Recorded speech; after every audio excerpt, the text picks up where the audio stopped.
Olá, pessoal do terceiro ano. Vamos para os comentários das questões sobre a aula de biotecnologia, né? A parte 2, que a gente fala do projeto Genoma, das vacinas e do teste de DNA. A primeira questão foi a primeira questão que eu coloquei no exemplo da aula. Então, no caso aí, vocês já sabem a resposta, né? Que ele pede a resposta incorreta, e a resposta incorreta é que ele fala que as vacinas são feitas injetando o antígeno no animal, que vai produzir os anticorpos e depois vai ser retirado. Aí, no caso, a gente já sabe que não é, que isso é a produção do soro. Na segunda questão, nós temos uma questão do Enem que diz assim: a vacina, o soro e os antibióticos submetem os organismos a processos biológicos diferentes. Pessoas que viajam para regiões em que contém altas incidências de febre amarela, de picadas de cobras peçonhentas, de leptospirose, e querem evitar ou tratar problemas de saúde relacionados a essas ocorrências, devem seguir determinadas orientações. E a gente tem que lembrar primeiro o seguinte: febre amarela, ela é causada por vírus, a picada de cobra aí, no caso, né, vai ser um veneno, e a leptospirose é uma doença causada por bactéria, tá? E que não existe vacina da leptospirose. Ao procurar um posto de saúde, o viajante deveria ser orientado por um médico a tomar preventivamente ou como medida de tratamento. Aí a gente vai ver para esses três casos: a febre amarela, a picada de cobra e a leptospirose. Antibiótico contra o vírus da febre amarela, a gente já descarta, porque antibiótico ele só serve contra a bactéria, ele não vai servir contra vírus, tá? Letra B, vacina contra o vírus da febre amarela, até aí tudo bem. Soro antiofídico, caso seja picado por uma cobra. E antibiótico no caso da leptospirose. É o item correto, no caso aí a letra B, certo? Terceira questão. Essa terceira questão também foi dada como exemplo na aula, que era aquela lá do pólen. Lembra, né? Que a gente tinha os doadores e tinha o fruto e queria saber qual era o doador de pólen. No caso da semente, aí era a resposta, a letra E, o doador de pólen 5. Quarta questão, também sobre DNA.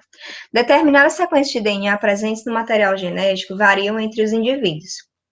A análise dessas variações possibilita, por exemplo, a identificação dos pais biológicos de uma criança. Considere os esquemas a seguir de sequenciamento de trechos de DNA separados por gel de eletroforese de uma família formada por um casal de 4 filhos.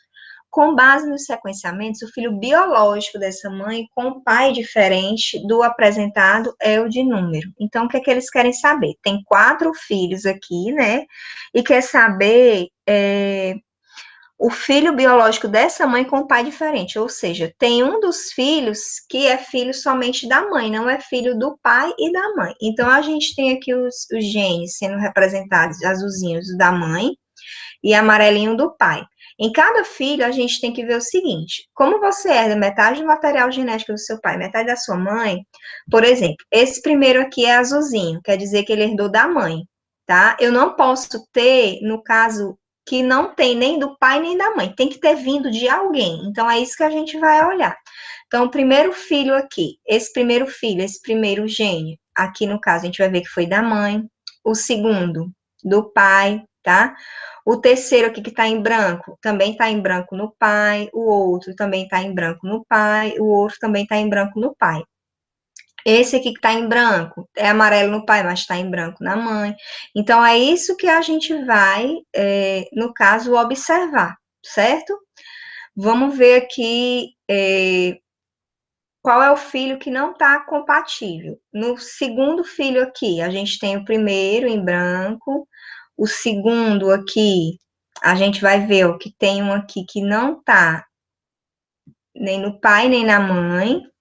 No caso, não é diferente do pai, ó. Tá vendo a localização aqui, como é diferente do pai? Então, o item correto aqui é o filho número 2, o item B. Porque esse gene aqui, a mãe não tem desse jeito, né? E ele não herdou da mãe e também não é desse pai. Então, basta eu ter um diferente que eu já vou saber que não é aquele ali. Então, o correto aqui, no caso, é o item B, o filho número 2. E na última questão diz assim: o Jornal da Folha de São Paulo, em junho deste ano, publicou uma notícia com a seguinte manchete: Polícia Federal usa bituca de cigarro é aquela pontinha do cigarro, né, para quem não sabe, e DNA para apurar ataque a facção. Aí, por que que serve eu utilizar, por exemplo, um copo, ou no caso do cigarro? Porque tem a saliva, e a partir da saliva eu posso tirar a amostra de DNA. A notícia tratava do uso da genética molecular para identificar criminosos por meio de identificação de DNAs presentes em cenas de um crime. Sobre esse assunto, é correto afirmar que, aí a gente vai ter aí primeiro, as mutações e a mitose, que embaralha as diferentes combinações genéticas, aqui está errado porque não é a mitose, é a meiose. Para a formação dos gametas, tá? É a meiose e não a mitose.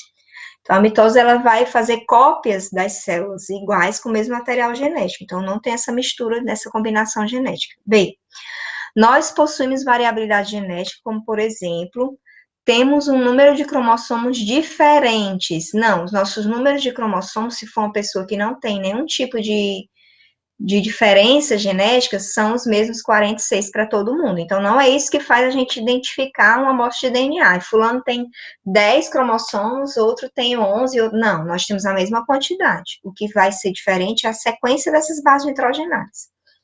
C. A identificação de pessoas por meio da análise de DNA baseia-se no uso de enzimas de restrição. Não é o caso, certo? A gente usa a enzima de restrição, mas não é baseado nisso. Aí, no caso, o item correto. A eletroforese de fragmentos de DNA. Deixa eu botar aqui, pronto.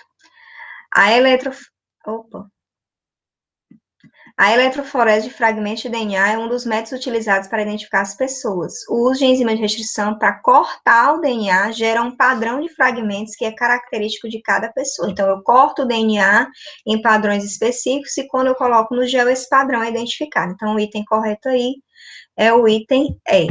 Tá? Espero que vocês tenham compreendido. Qualquer dúvida, lá no momento de interação a gente pode responder. Até a próxima.